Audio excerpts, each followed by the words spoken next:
आज का रिपोर्टर में आपका स्वागत है। मैं हूं आपके साथ रथ राकेश टंडन और इस वक्त की बड़ी खबर आ रही है। हाथरस में बेटी से छेड़छाड़ की शिकायत पर पिता की हत्या कर दी गई है। बिल्कुल, आपको बता दें, आरोपी ने लड़की के पिता को गोलियों से भून दिया। थाने में एफआईआर दर्ज कराई गई थी और बेटी से छेड़छाड़ की शिकायत पिता ने दर्ज कराई थी और अब तक इस पूरे मामले में 2 आरोपियों की गिरफ्तारी हो चुकी है, जबकि अब भी 2 आरोपी फरार बताए जा रहे हैं। सीएम योगी ने दिया आरोपियों पर रासुका लगाने का आदेश। इस वक्त की बड़ी खबर आपको बता दें, सीएम योगी सख्त है इस पूरी घटना पर और साफ कहा है कि रासुका इस पर लगाया जाए। रासुका लगाने का एक आप कह सकते हैं जो आदेश था वो सीएम योगी आदित्यनाथ की तरफ से दिया गया है। जितने भी इसमें आरोपी हैं, फिलहाल 2 आरोपियों को गिरफ्तार किया गया है। बिल्कुल, और मृतक की बेटी का इस पूरे मामले पर क्या कुछ कहना है ये भी आपको सुनाएंगे और साथ ही पुलिस ने क्या कुछ कहा वो भी सुनिए। पहले उसने मेरे साथ छेड़खानी की और अब मेरे पापा ने केस कर दिया और उसने चिढ़ के मेरे पापा को गोली मारी है। मेरे पापा को गोली कौन लोग थे वो? 6-7 लोग थे। 6-7 लोग थे। मेरे पापा को यहाँ गोली मार दी, यहाँ मार देता, यहाँ गोली मारी क्यों? मेरे पापा को कोई तरीके से उसने मेरे पापा गोली मार दी।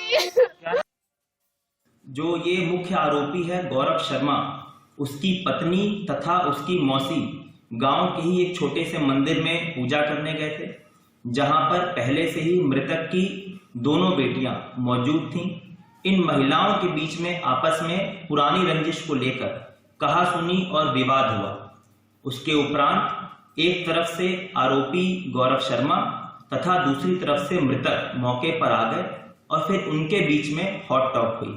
इस हॉट टॉक के बाद आवेश में आकर गौरव शर्मा ने अपने परिवार के ही कुछ लड़कों को वहां मौके पे बुला लिया और मृतक पे फायर कर दिया। 4 नामजद आरोपियों के विरुद्ध सुसंगत धाराओं में अभियोग पंजीकृत किया गया है। शीघ्र इन्हें गिरफ्तार करके इन चारों अभियुक्तों के विरुद्ध सख्त से सख्त कानूनी कार्रवाई अमल में लाई जाएगी। हाथरस की घटना पर कांग्रेस और एसपी ने भी सरकार को कटघरे में खड़ा किया। उत्तर प्रदेश में जिस तरीके का जंगल राज चल रहा है, ये उसकी वानगी भर है। क्या आदित्यनाथ योगी जी जवाब देंगे इस बच्ची को कि इसके पिता को क्यों मार दिया गया? क्या योगी आदित्यनाथ जी जवाब देंगे कि उत्तर प्रदेश के शासन का इकबाल इस कदर खत्म हो चुका है कि अपराधियों के हौसले बुलंद हैं और वो जेल से बाहर आते ही किसी को भी मार दे रहे हैं?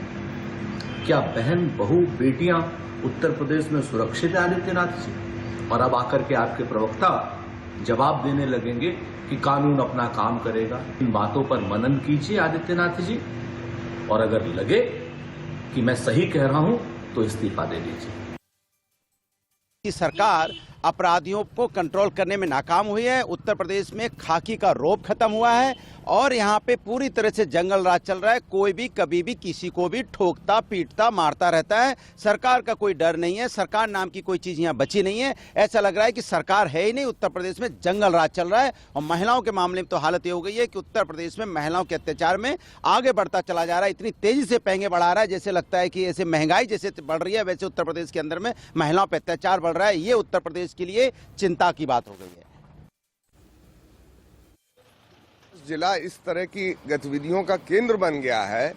आपने देखा होगा कुछ महीने पहले वहां पर हत्या हुई, फिर उसके बाद फिर हुई और अब ये किशोरी की ये शिकायत और उस पर उसके पिता की हत्या।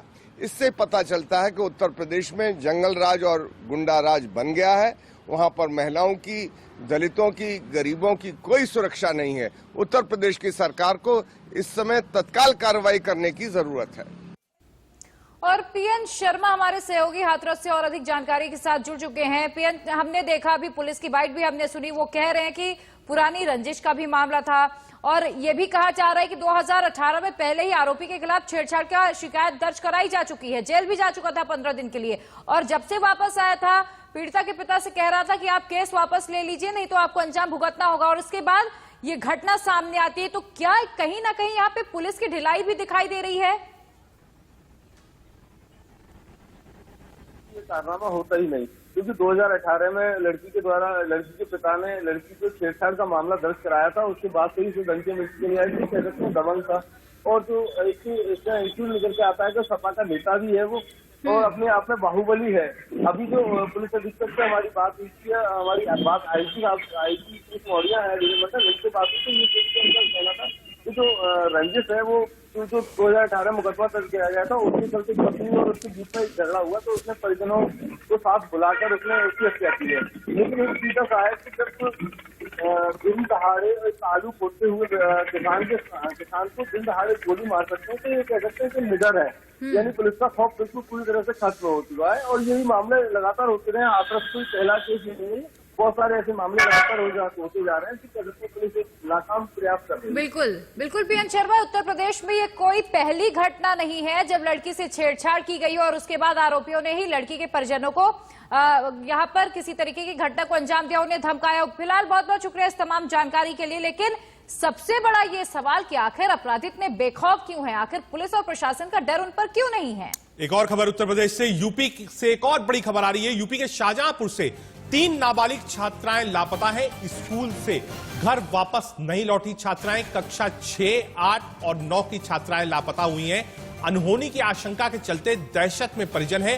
पुलिस की कई टीमें छात्राओं की तलाश में जुट गई हैं। बिल्कुल, छात्रा अपने घर से स्कूल के लिए जाती हैं, लेकिन स्कूल से जब वापस घर नहीं आती हैं, ऐसे में परिजनों की चिंता बढ़ जाती है और उसके बाद परिजनों ने एफआईआर दर्ज कराई। लेकिन अब तक लड़कियों का कोई सुराग नहीं मिल पाया है। कक्षा 6, 8 और 9वीं क्लास की 3 बच्चियां ये हैं जो फिलहाल लापता हैं। पुलिस कई टीमें बनाकर इनकी तफ्तीश में जुटी हुई है।